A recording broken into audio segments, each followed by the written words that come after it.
the Phobias might not have an amazing time, because by the time there's a lot of shred on this Joy, it's going to be quite difficult. So, final words here, Gideon. Do you feel good with the drafts coming in from both teams? I feel very, very good. For TS in particular, I would like to see whether Kid Bomba can actually get out of that lane scot-free. If not, YG, Ying, it's all up to you, sir. Well, ladies and gentlemen, thank you again, Wolf, as well as Gideon. This draft so far, Game 1 and Game 2, it is very interesting. So now, hopefully our casters are ready, because Trex as well as Gotti, it's Game 2, Team Spirit against Yangon Galacticos. Here we go. Team Spirit taking game number 1. Can YG regulate the score? This is Trex. Join with me as Gani as we jump into the land of Dawn. Now, Gani, last game we saw YG do very well at controlling the early game pace, and then they just fell apart around second turtle. For me personally, I think they need to kind of do the same thing once again. They need to try to disrupt this Joy. They need to look for camp steals. They have the ability to do that. But Team Spirit already looks like they might not want to let them. They have this Khalid, and look how aggressive Sawo is. Oh, already, again, blink on this Hilda, right? So, yeah, game 1, I agree. It was them. Let's see if they are able to just maintain that level of intensity, proactiveness, but keep in mind, all right? Spirit's mid-game is not too shabby as well, you know, mid-game power spike. So they got to keep in mind, it feels like Blink, again, is just poked. It's just both roamers poking at each other, and also both mid laners here trying to poke, at least Sunset Lovers, dealing a healthy damage. Han is there as well, trying to provide damage. But you can see here, from the talents here, it's that Freya Master Assassin, right? So again, the 1v1s here, especially laning phase, yeah, Sitch, you gotta back up. I mean, to back up. He does have the one thing, the casters or the panel was talking about how well the CC is going to do into the Freya. I do feel like in terms of gold lane, it shouldn't do a horrible job because of the ability to kite and get out of those dashes. But spacing is crucial. You take one step too far, you get caught in a knock-up, and Freya's on you. Look at Hiko right now with a double tower lane cut, and this is what Team Spirit does so well, and this is going to give Hiko the advantage to find the angle, find the flank, come in an unexpected way, and look how quickly all 5 of them are ready for this turtle, essentially. Yeah. Kid Bomba is already 4, so it will be a 5-man first turtle for Spirit. That's going to be Phantom Seed by Han. That's just one shot, providing, zoning away, providing damage as well. Hiko jumps in. That's going to be Han, though. Not able to steal. Sunset Lover finds the kill. Sitch is in the area, but that's going to be a kill and a turtle for Spirit. Man, Hiko did such a good job at bouncing back. One shot comes in. They're able to zone Yangon away piece by piece. They never fully commit all members, but one of them just continuously keeps Han stuck into his own jungle, never getting the chance to enter into the turtle pit. And this is Team Spirit, I mean, just now at this point, controlling, pacing. Yangon Galacticos, when is the time that they can actually pop off? Steed popped, committed. Sunset Lover, peculiar position. That's going to be Han, burst it down. Now, without their jungler, Sunset Lover, trying to survive, flicker all over the place. But that's against Spirit. Kid Bomba finds the angle and takes the double. And we all knew that was coming. Kid Bomba sitting there on the other side of the wall. Ying might be in a little bit of trouble here. Still able to survive, but that's just 2K gold already in hand. 3 minutes in. That last play from Kid Bomba, he's sitting at the wall. We all know it's coming. Both members of Yangon Galacticos just stuck under the tower, knowing it's coming as well, like the firing squad. And he comes in with the final slash, super clean from Team Spirit. Han, though, trying to make a play, but Sawo's here to help him out, and now Han's in a bad spot. I mean, this is the problem, and this is what Team Spirit's been doing so well time after time, zoning and pacing in every single small fight. Boy, oh boy, what a treat we have here. And yeah, again, with the Genius one already in hand for one shot, that's just a spike already for this Joy. And Yangon, their adjustments here entering towards the mid-game is going to be heavier. It's going to be tougher for their side. And Spirit, look at what they do now. You know, no objective, tempo down. And the big problem is The Joy is supposed to be a slightly later hero, right? Yangon Galacticos, in technicality, should have had possibly a small advantage. Luckily, Sawo was on the lead, and I think that's what really helped Team Spirit push early on. But with Yangon Galacticos already falling behind, this Joy is only going to get more and more out of hand for them to handle. Russian pulse pops. Sawo, half HP. And the back, that's going to be Blink now, trying to hold on, but Hiko is there. That's going to be a 1-for-1. Both roamers going about down, but Ying is there. Hit Bomba in a sticky situation. Han just looking for the kill, but he's unable to do it. Hiko finds a triple again with this Freya, and that's going to be Spirit again, just doubling their lead here. Gold-wise, kill-wise, and take a look at the farm. They're in the jungles of Yangon Galacticos. They're eyeing for this turret, but Stitch is still able to defend it for now. You know, the camera's not always on him, but I am watching him. Kid Bomba has done such an amazing job from game 1 to game 2 in that last turtle fight. He was the one making sure that Yangon Galacticos stay split up.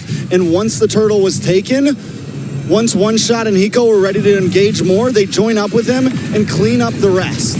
The curve from Blink. Displacement. The knock-up. Kid Bomba, Sunset Lover is there. And that was a bait from Sawo. This is the same. I mean, we're basically watching the same fight happen every single time from game 1 to now. Yangon Galacticos think they're going to make a play happen, and then Team Spirit just spits in their face.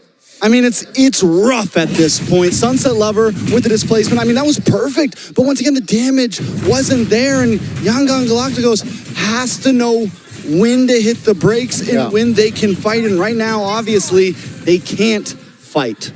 Definitely, they got to choose their battles here. Again, Spirit, if entering mid-game, they're at a very healthy lead here. 5,000 goal lead. And Yangon Galacticos just catching strays, and I don't think they can contest for the next turtle. Even Sawo right now, the roamer of Yangon Galacticos, has more gold than 4 members of Yangon. Has been destroyed. I mean, it's tough. Han is far behind on something like a Leomord. Yes, we've seen the Leomord do great things in the knockout stage so far, but those are players that are stealing camps, putting pressure on the enemy, and Yangon have lost that opportunity. It's a 6,000 goal leads in the hand of Team Spirit. What is their comeback potential? For me, maybe Stitch in late game, Lina in late game, but definitely not now. I don't even think they should be fighting for this turtle. Bomba with the final slash there on towards Lina. No flicker. That's big information. Now, do they want to fight Ying against stunned up? Kid Bomba finds an angle in the back. That's One Shot again. Just creating a zone for Yangon Galacticos to not enter the turtle pit. And now Spirit is eyeing for that mid. It's going down. It's like, why? Why? Why even go? It's the third turtle. It's not the end of the world. Now Han's going to drop as well. Hiko with a mega kill. 4-0-1. One Shot takes turtle. Yangon is just handing them this game on a silver platter at this point. The win con for them is you have to wait it out. We're 8 minutes in. It's 1,000 gold a minute at this point. There is no way you're winning a single fight, a single trade. Gold deals a lot of damage, and that's Hiko finding the unstoppable. Now Hiko is still again so annoying. Kid Bomba finds the angle for that final slash to connect, and Lina will be eliminated. Well done, team. This is not looking good. I'm gonna keep it honest here. I'm not gonna try to sugarcoat things for anybody because the fans wouldn't have it, right? So, like I said, there are win cons for YG. We've seen compositions like this pop off. CC does have a decent late game, can shred through, can kite.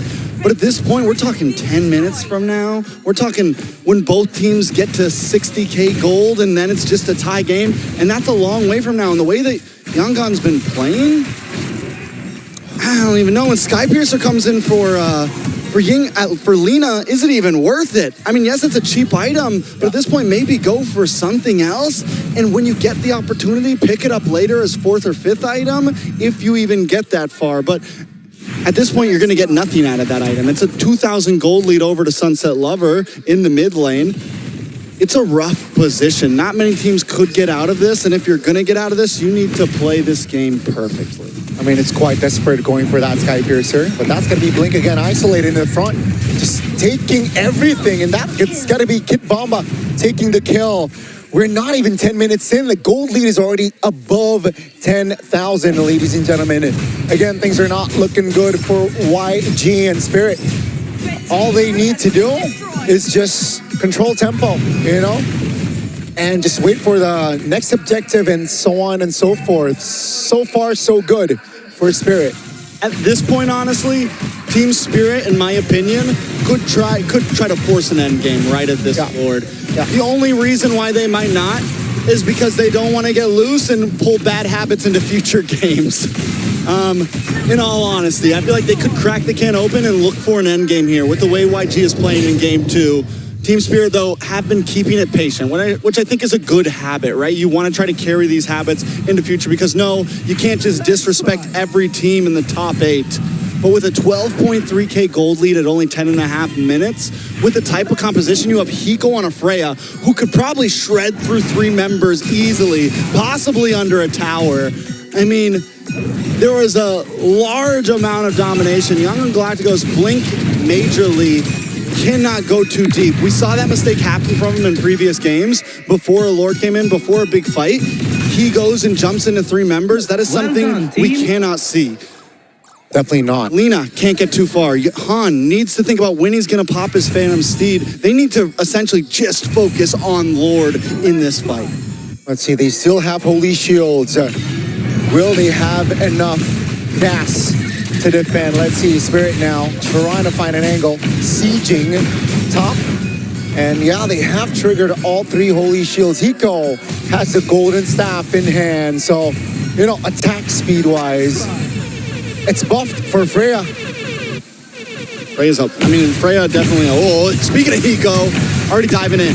Yeah, still able to get out. That's going to be knock up though. Oh, take a look at that damage. Ying, the Phobius eliminated. And that's going to be Sunset Lover just initiating for his team. That's a double for 1 shot. Team Spirit's fishing right now. Send out the fishing line. Sunset Lover catching 1 by 1, hooking them back. And Team Spirit just jumps the nets on him, pulls him in. And Blink, once again, where are you? Uh-oh. Too deep. That's what I say. Hiko gonna shred through this. There is 0 escape. Why even flicker right at that point? That's just a waste of spell. And again, Spirit, 14,000 gold lead. That's a godlike for Kid Bomba. That's turret number 2 taken down. Base turret number 3 taken down. Ladies and gentlemen, we are looking at the back. Lina taken down. That's going to be Stitch and Yang trying to defend, but it is all too powerful. Ladies and gentlemen, Team Spirit finds match point.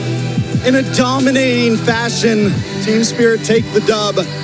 16, almost 17,000 gold lead by the end of that match. It might be the largest gold lead we have seen all of M7 so far.